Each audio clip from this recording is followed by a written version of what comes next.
Hey, good morning, everybody. It is early, 8 a.m. Eastern Daylight Savings Time. And Banana and I are coming in from the East Coast. Banana, you're at a con right now, aren't you? I am at Gamehole Con right now, and it is not 8 a.m., it is 7 Oh, a.m. right, because you drove away from New Jersey. I am not used to being away from the Eastern time zone, so I'm just like, I have no idea what's going on right now. Well, may I say your hair looks fabulous. Thank you, thank you. There I you go. woke up like this. Oh, Literally. so you're one of those people that other people hate because of that. Like you wake up Oh, and you're like oh, ready. not at all. No, I'm joking when I say I woke up like this. I definitely brushed my hair a little bit Oh, okay, okay, and, okay. threw some hairspray on.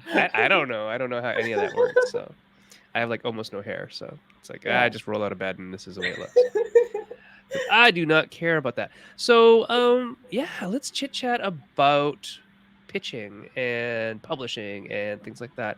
So I don't know if y'all knew this, but you can actually pitch to publishers in RPG land. And it's funny because whenever we mention that, like on Twitter and stuff like that, people like go pitch to publishers. What is that like?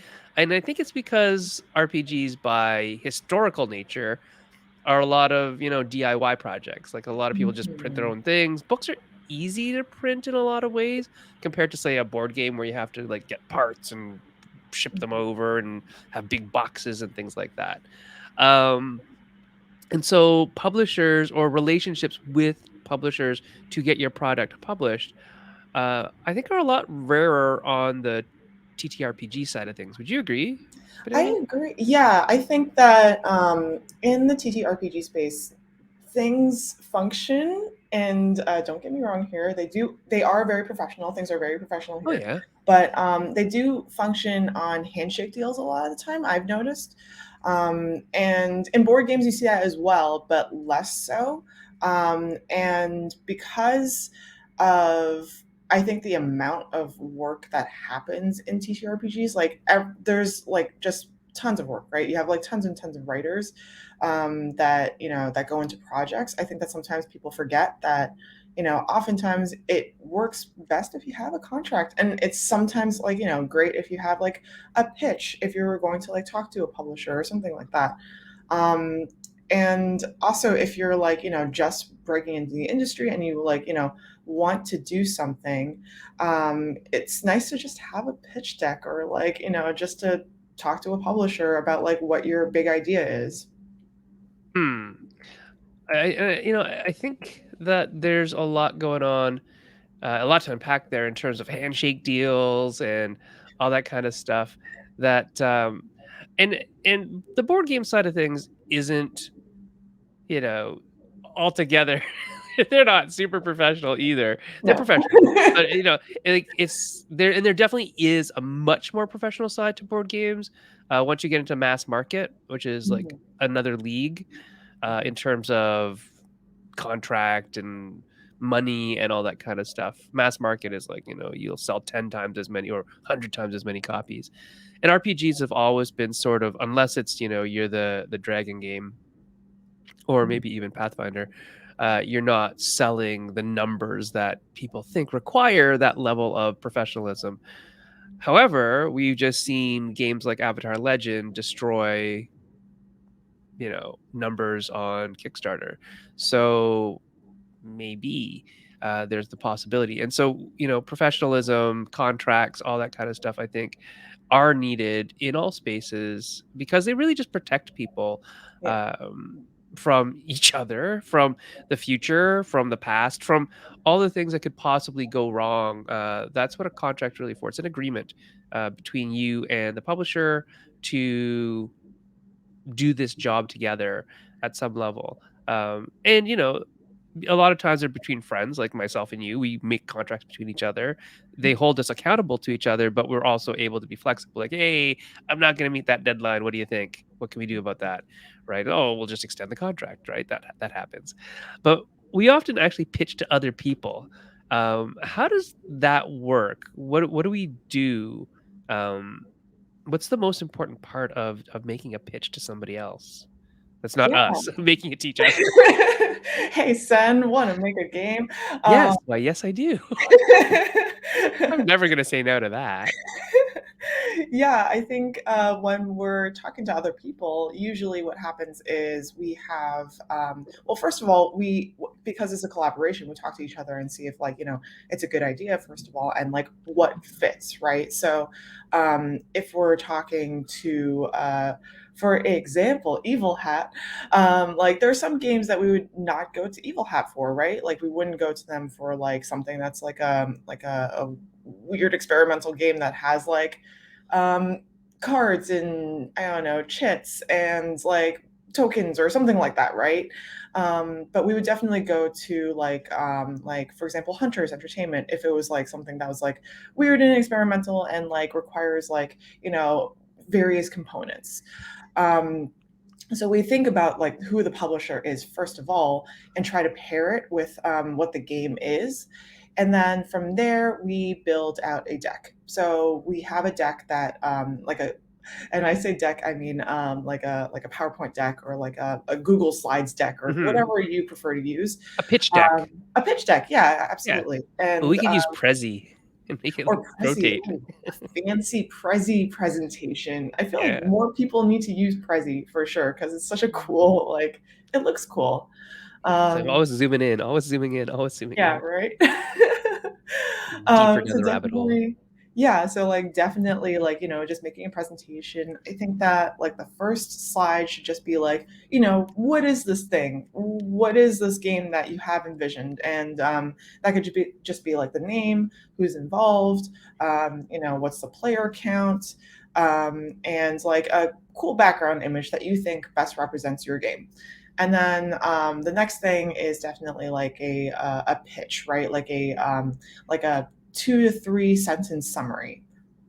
So a 2 to 3 sentence summary is basically sort of like a log line for a movie. So Mhm. like, what is the general idea for this game? You don't even have to get into mechanics, right? You could just talk about like what are players doing? What's the setting like? That kind of thing, and try to keep it concise, and that way it doesn't scare off a publisher. Right. In fact, I would avoid talking mechanics at all during the log line, Mhm, during mhm. that, like, Yeah, initial elevator pitch is what we usually talk about in games. It's like, "Oh, you need an elevator pitch because like, you have 30 seconds in the elevator at a big bad con, and you're in the elevator, and you say, 'Hey, that's the publisher from this company.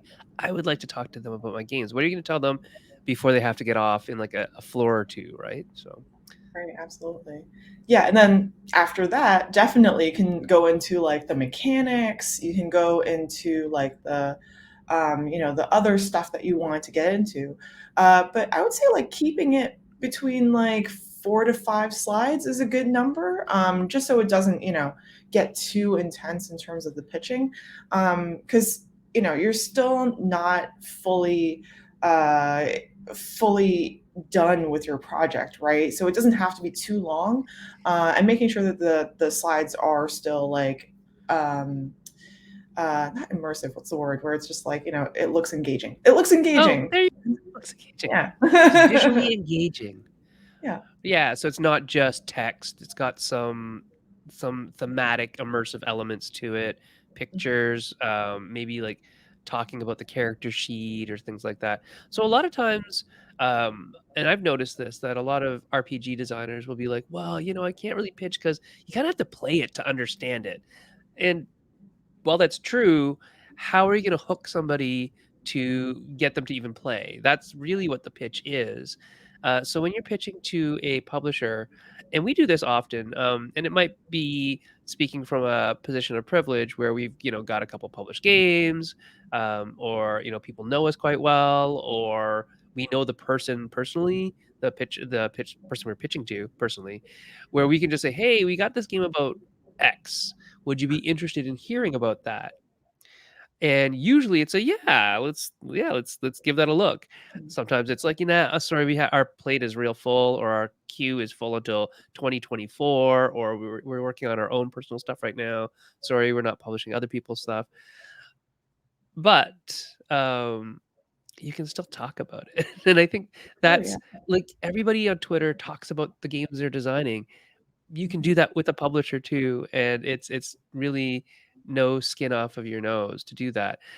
Now, I guess another question, Banana, is why would we go to a publisher instead of publishing it ourselves?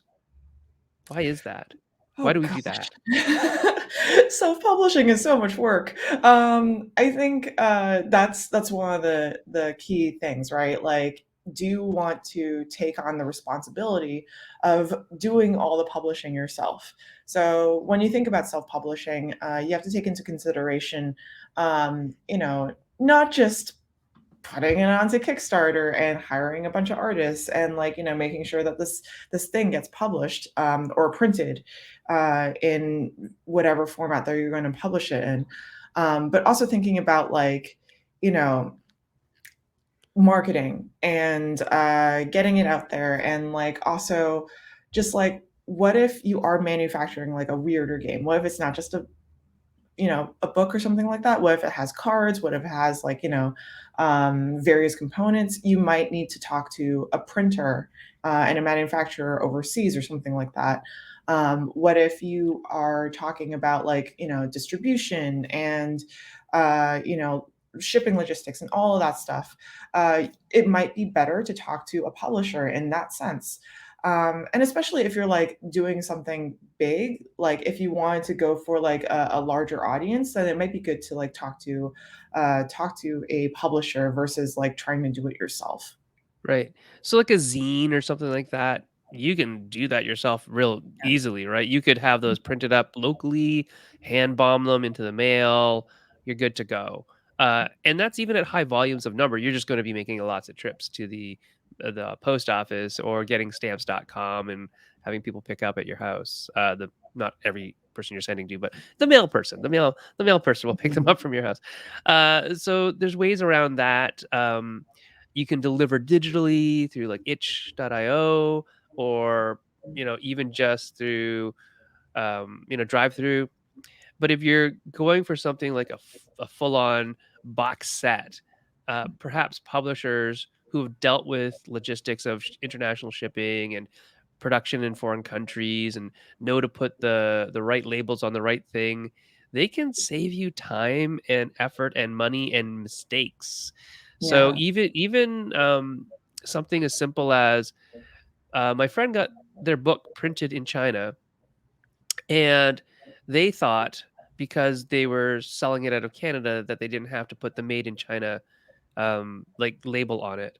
And that cost them money at customs and it cost them money to print stickers and it cost them time to stick that sticker on 1,000 odd books, right? Oof. So those are mistakes that like a newbie, never published something before person would make, but somebody who's in a publishing company, if they make it, they eat it. It's not your problem, right? So there's a cost to all of this, though. What's the big cost when we deal with a publisher? Yeah, so I think we mentioned a little bit about the risks, right, and the responsibilities. So I think with that, since the publisher is taking on so much of the risk, they obviously take like a larger percentage. Yeah. So what happens is you would take a cut, you would have like a advance, hopefully, and a little bit of a percentage in terms of royalties, right? So it depends on like how many responsibilities you're willing to take on and how much of the risk you're willing to take on. So I've been in situations where people have been willing to co-publish. So like if you're co-publishing, usually that means you're doing 50-50. So you're doing 50% of the labor. That means project management. You are doing maybe art direction. Maybe you're doing like all this other stuff, right? Mhm. And then that way, the publisher will be like, okay, I'll just handle like the printing, manufacturing, and like a little bit of the Kickstarter or something like that. Yeah. Um, but then, like, if you're getting to a point where it's like more and more people being brought on, then you would have like, the percentage being cut a little bit differently. So for say for example, like if you're just doing design, then I know in board games specifically, if you're like working with a smaller publisher, they might give you like a larger percentage. Like I've seen percentages go as high as like in indie board games specifically, like as high as like 10%. In TTRPGs, it could go as high as 20%. Mhm. But in like, with like a larger company, like, if it was like a Hasbro or something like that, or something that's going to mass market, right? It could be anywhere from like 1% to like 6% or something Yeah. like that, right? Something in that ballpark. And that's because and it might sound like it's very little, but actually, it sort of balances out. And sometimes if you're doing mass market, you might make more money at the end of the day just because, like, you know, 1 to 6%, like it might not seem like a lot, but if you're selling a bajillion copies of, Yeah. you You know, now have 1% of a bajillion. right, exactly. You're just gonna be like, oh, 1% of this much is gonna be a lot more versus like 20% of like, I don't know, like 1,000 units or something. Right. Um, yeah, so you have to think about like those Yeah, numbers. and I mean 1,000 units for an indie TTRPG is good, Mhm, right? yeah, it's That really that good. that is what we used to think of as good, where Mhm, your stuff is getting out to 1,000, but Kickstarter's changed a lot of that, and I think it's really important to mention that running a Kickstarter is no joke, mhm, and so signing yourself up with a company that can run that for you and run that, well and help you through all of that might be worth it. Um, I dislike Kickstarter in a lot of ways, because of the social nature to a business transaction, right? There's mhm, this huge social part of Kickstarter that I just dislike as a human, I guess. And that it's funny because I patronize stores where they know my name and they remember me, and like I would much more rather go to a store where I know the owner. But in this case where it's a creator thing, it's like there's a lot of um entitlement present in Kickstarter okay, that I just can't deal with as a creator. So if it's filtered through somebody else to me, where, "Oh, did you see what the backer said today?" It's like, "No, tell me." That's better than me seeing it directly and interacting with them, right? So yeah, I would gladly take that little cut of whatever percentage to have somebody have a social media team or community manager do that stuff on the Kickstarter or on Twitter or whatever. right. So, for example, writing for Avatar Legends for Magpie, I was so glad that Kate Bullock was on our side. Oh, wow. She is a force for good, and it really helped to have that person between us and the masses because it was like, well, I mean, it was 9-10 million dollars. So you can imagine how many backers there were that Mhm, were and a high percentage were vocal, not in a negative way, just vocal.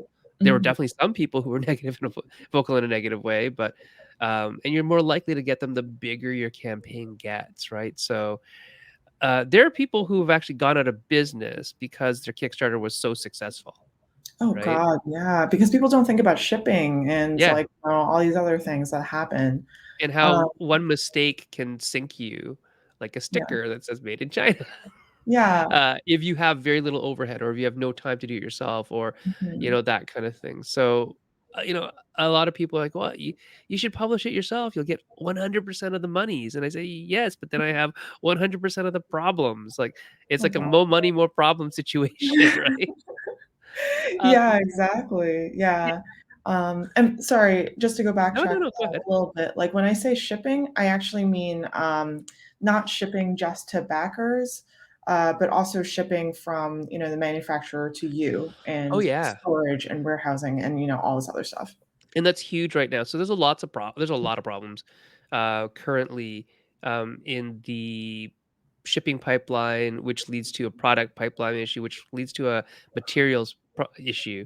So currently, in comics, if you're a comic book fan, you might know that the big two, Marvel and DC, are currently considering which titles are we going to print next month instead of all of them because we're running out of paper as a world.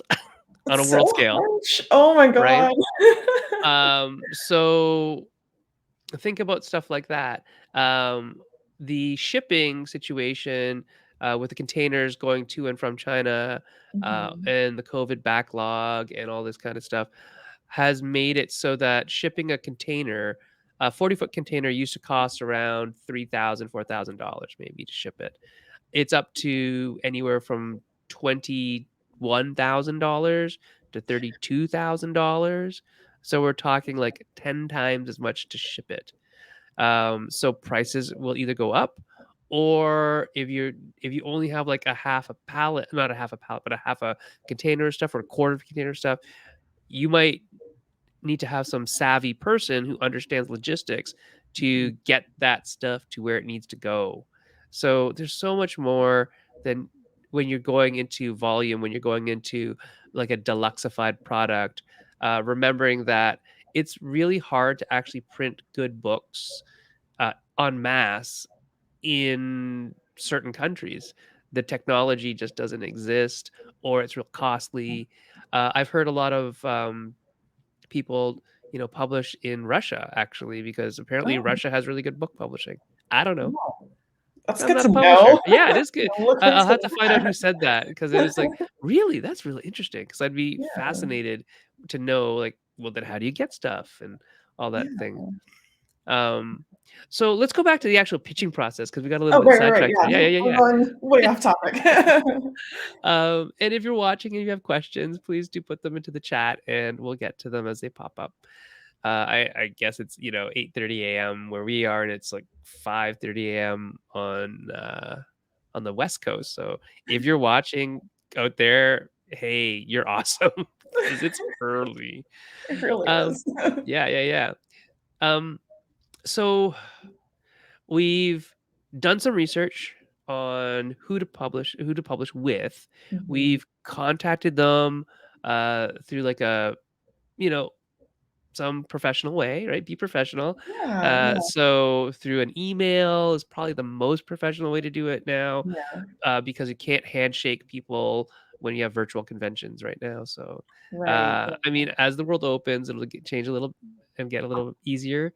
But also maybe a little harder because it's like meeting somebody in person who might be kind of like a personal hero of yours may be difficult, Mhm. maybe a little bit of pressure. So, um, oh, one note, when you're pitching to people and you're emailing them, like even just a cold email, just email them like the log line, the elevator pitch. Mhm. Try not like I wouldn't send anybody anything beyond that. Like I wouldn't send the PowerPoint slides to them. I wouldn't send the like a PDF of the rules to them yet. Mhm. Why? Because so um, unsolicited submissions may get trashed. And Mhm. it's no disrespect to you or your submission or your RPG because it's probably cool, but some publishers can't read other people's submissions unless they solicit it themselves. And there's legal reasons for that, right? So if let's say Evil Hat was going going to publish something about, I don't know, um, they already knew. Butterflies. Yeah, they already were gonna make an RPG about butterflies, because butterflies, and you had a butterfly game, and you sent it to them, and you also sent the rules uh, to the butterfly game to them, and they sent you an email back saying, "Sorry, we can't accept that." And then 6 months later, you see them all over Kickstarter with a $20 million butterfly Kickstarter. You're like, I deserve a piece of that because you stole my idea. Uh, they might not have, and Mhm. then it becomes this legal battle, all because you sent something unsolicited. So, just don't do that. Yeah. Um, Oftentimes, in RPGs, we have blogs, we have all this stuff that proves that we have a trail of design. We have the product usually somewhere in some, you know, beta form that people have played. So there's ways around all of that, of course. Um, but it's still a business, right? And there's still legalities to all this kind of things. So you need to remember that. And for a lot of people, it may just be easier to say, "Hey, set up an itch.io account and put your stuff up there, and you're done, and you go." But we're talking about, what if you wanted a paper copy of the book? What if you wanted a box set with dice and pads and pencils and things inside of it? A lot more of the boutique style games, I guess. I don't know if that's a good word for them, but use a Jenga tower or use a deck of cards that's custom. And Mhm. do you want people to have a great experience and get this really cool deck of cards that's printed, or do you want them to have to like print them out on their home computer and cut them out? Both experiences are totally valid, and it all depends on what you want. But if you want that deck of cards, you need to know how to make that deck of cards, and the publishers typically at least have some contacts within those worlds to do that kind of thing, and in volume where it's like, okay, I understand how to do that at higher volumes and ship that all over the place. So the pitching process um, is very personal. Do you find, Banana, that when we're pitching, that we're pitching ourselves as much as we're pitching our game? Oh, yeah, absolutely. I think, that's a twofold thing, right? So Yeah. you have your brand, right? Your online social media presence. Sometimes not always, but like sometimes it helps to have, a few followers. But I think that that's not as important as like I mean followers. Followers aren't as important as like your previous work, right? So what has your previous work looked like? Does it align with the values of the company? And also like how what does it look like working with you? Like, are you cool to work with? Hmm. Like have other people worked with you in the past? And that sort of gives the publisher a sense of like, how easy is it work to work with you in Yeah, general? I mean, like, are you going to conventions? Are you participating in, on Twitter? Are you doing all Mhm. these things? That's a good sign for publishers. They want somebody who's active, who's at, say, GameholeCon, playing the game, presenting it to the public, right?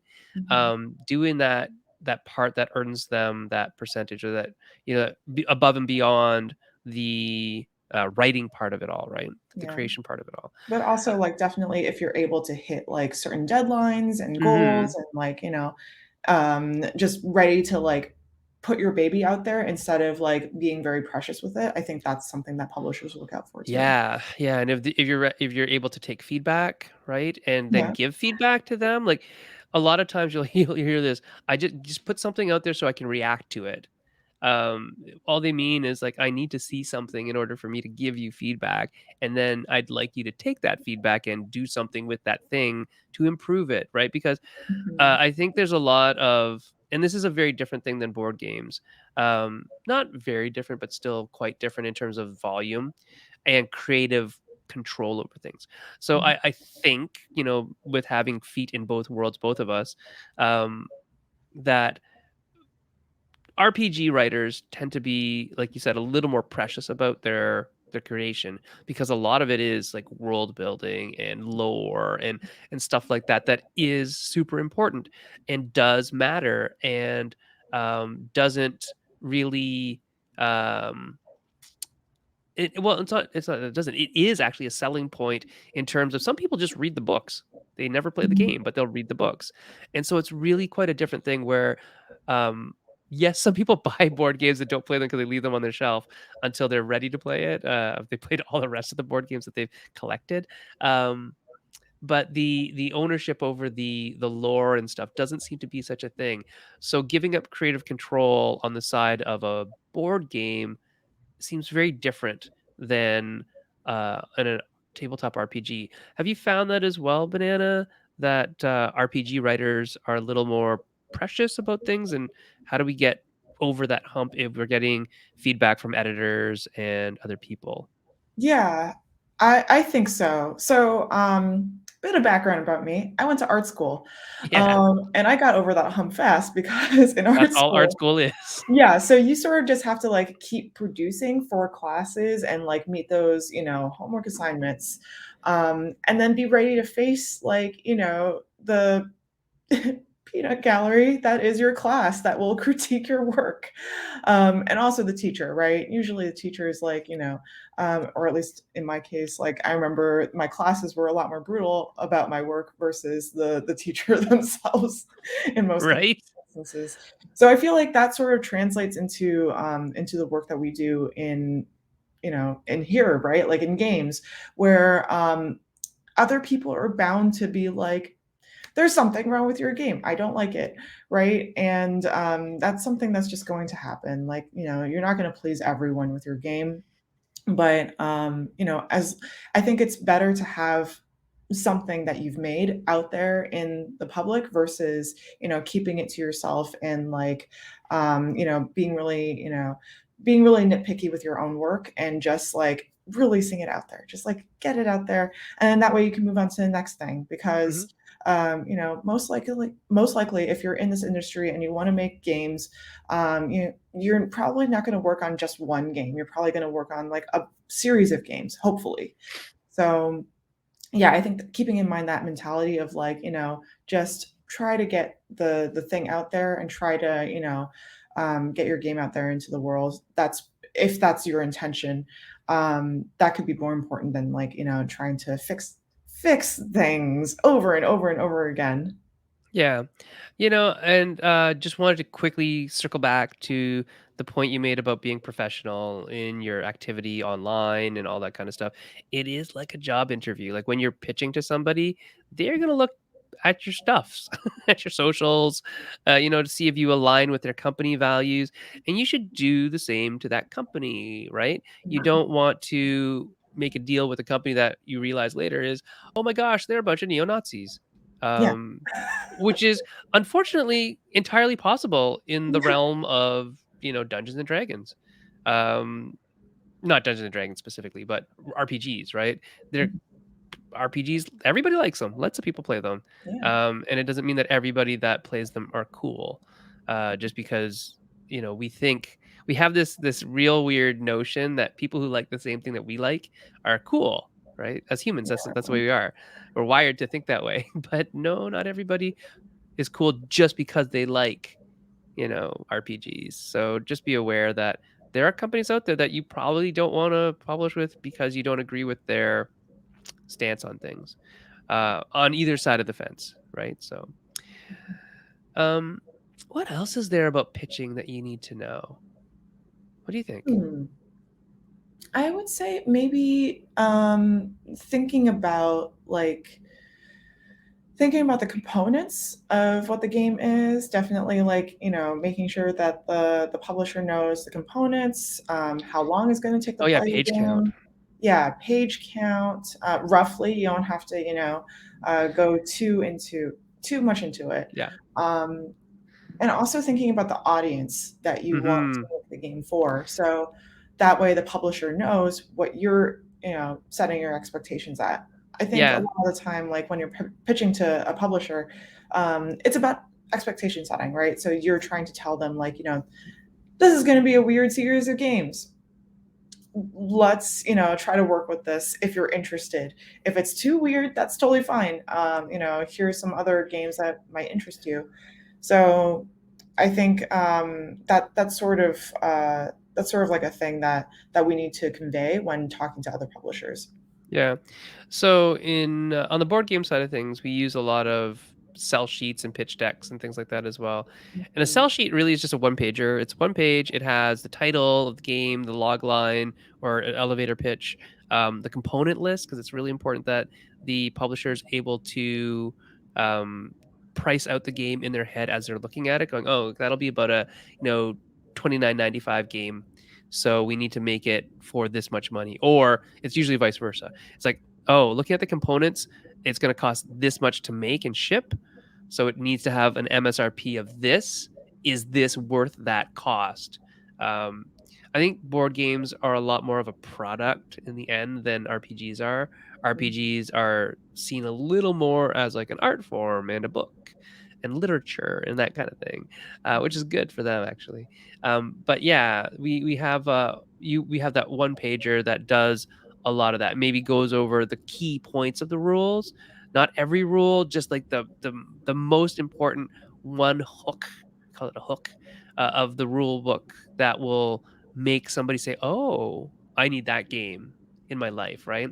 Mhm. Oh, another thing that we do a lot in more so in RPGs than in board games is we usually have like a Pinterest board or Oh, a yeah. slide deck that has a mood board. We call it a mood board.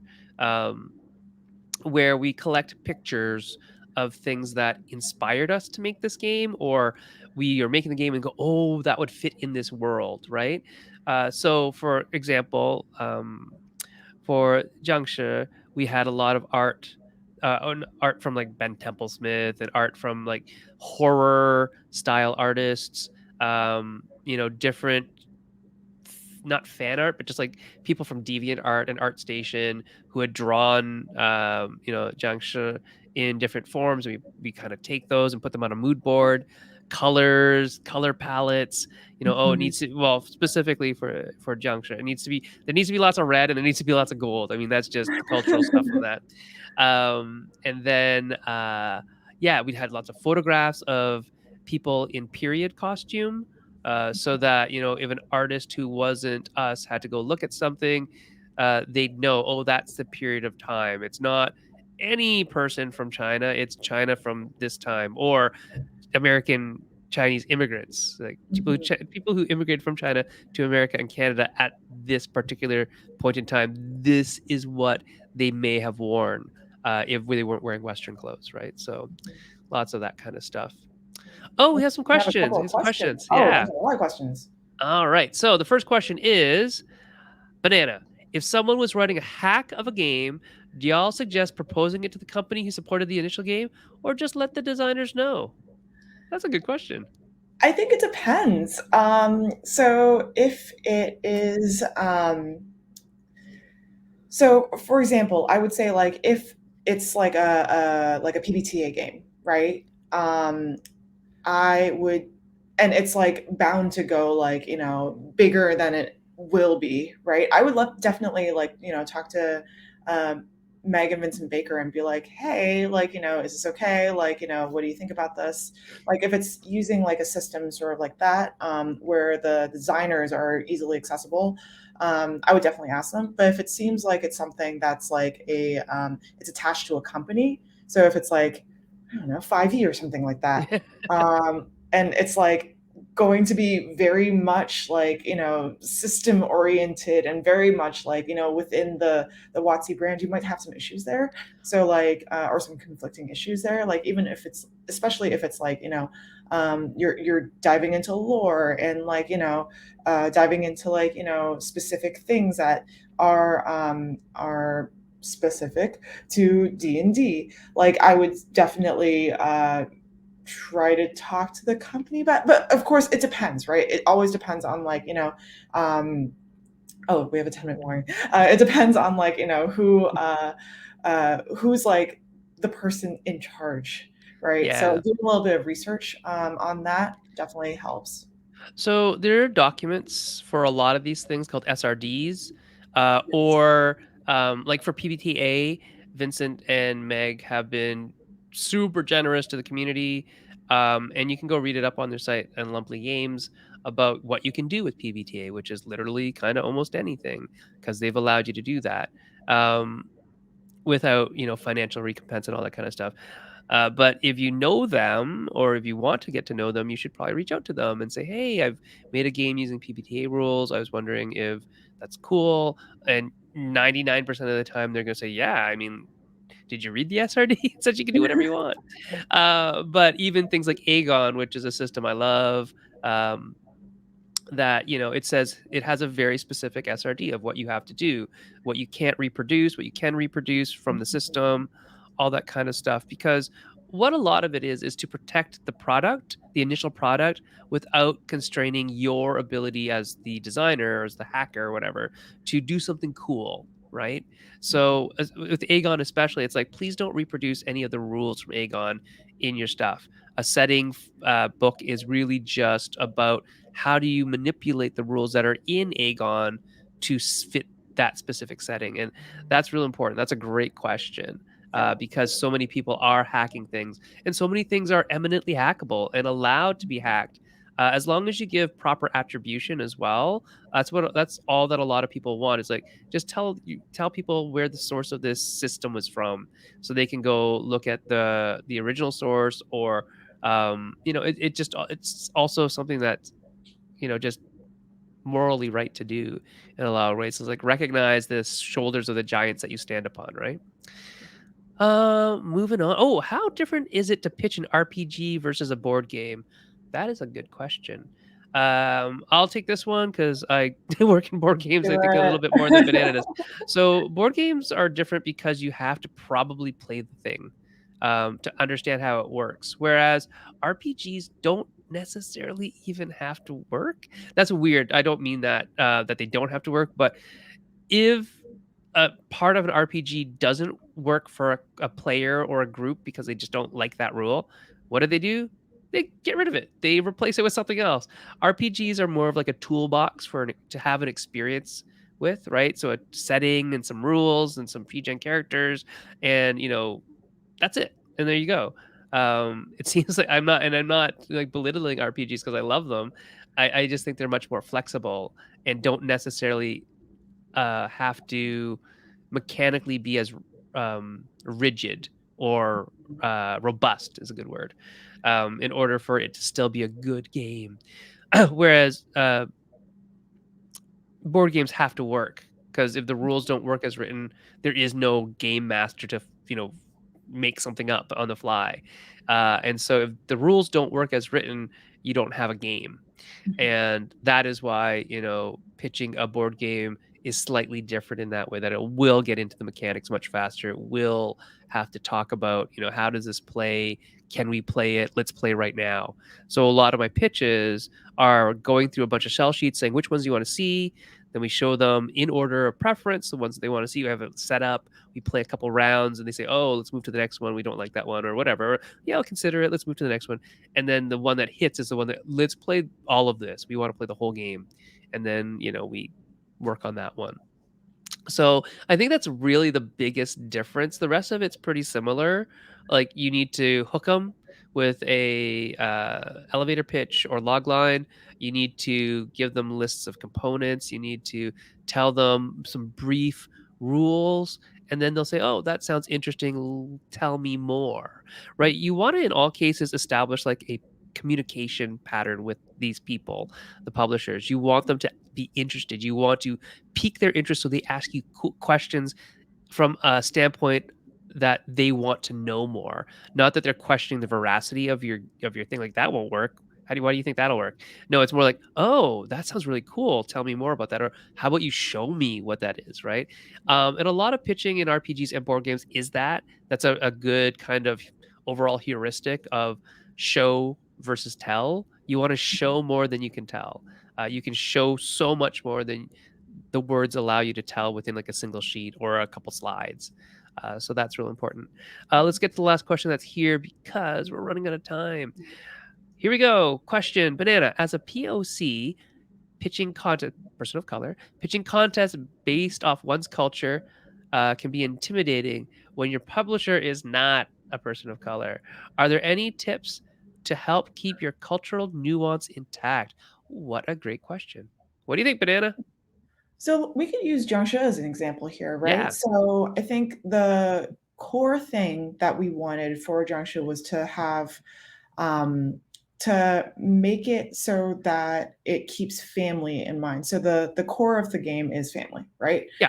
Um, and so with that, just having that that two sentence pitch, right? Like we've like sort of honed in on it now. Like it's about a bunch of, it's players are basically taking on roles of like a Chinese immigrant family or a Chinese family who are like maybe second or third or fourth generation American or Canadian, and they run a restaurant in the daytime in the 1920s, and they're faced with oppression and systemic racism and like all the terrible things that come with like running a restaurant during the 1920s, and then at night to make things even worse, you have Jiangshi like coming out, and there are these hopping vampires that are attacking everyone, and you're trying to survive that. So I think keeping in mind what are the most important things in your pitch is really important. Another thing that we haven't really talked about is comps. So if and comps are basically media touchstones, right? So if you have something that already exists in like a movie format or a TV show that is that people know about, then I would say add that into your pitch, because Mhm. that way the publisher will know, oh, I've seen this somewhere else. There is success in that thing, in a different form, in a different media, but this could definitely work in this space as well. I think that's pretty important, and definitely keep in mind, like if the show actually does like match with your expectations of what would fit with what you're trying to pitch. Mhm. Um, I think that would be a cool thing to look at as well. I don't know, what other tips do you have, Well, I Sam? think the word resonant is really important, that, the idea resonates with people despite the differences in culture that you might have, Mhm, right? And that things aren't super tropey. Like, for example, for Jiangshi, we specifically made it so that you couldn't fight because we didn't want everybody to be a martial artist because we knew that would happen. mhm, Because Chinese people equal martial arts apparently in, RPGs. So, yeah, you can talk about cultural nuances. You just need to really probably do some education for the people if they're really not part of that culture. They don't understand that culture, or if they think, oh, Asia is, all Far East Asia. Well, Asia is this huge place where there's so much more, right? mhm, Or whatever you're talking about. And I think it's very, very fair to feel that that kind of stuff can be difficult to chat about with people who aren't sharing that same cultural link. But by giving people touchstones, like Banana was saying, that they might have seen or read or played a game like it, that from outside the RPG realm, like, so let's say, oh, did you play this video game? It's kind of related to that. Or did you see this movie? mhm. So we do have other questions, but we have to go. We are 1 minute away from Oh being my gosh, done. do we have time? We Do you have don't time have for one time. more question or no? Okay. We really actually don't, but, I will go onto the, Discord in a second, and I will answer that question on the Discord. Oh, great idea. Yeah, but then I have to run because I have to go make games in a different city today, and Banana is, probably, I don't know, game holding it up. I So, am. I will jump on the Discord and answer that question, Banana. It was great to see you, It was nice even though you're in meeting another you. time zone, even though we talk to each other It every is day. weird. I Yeah. don't like this, this whole You time zone I'm shift. like future Sen and you're like past Banana now. Oh, yeah. Alright, we'll see you later. Yeah. Bye.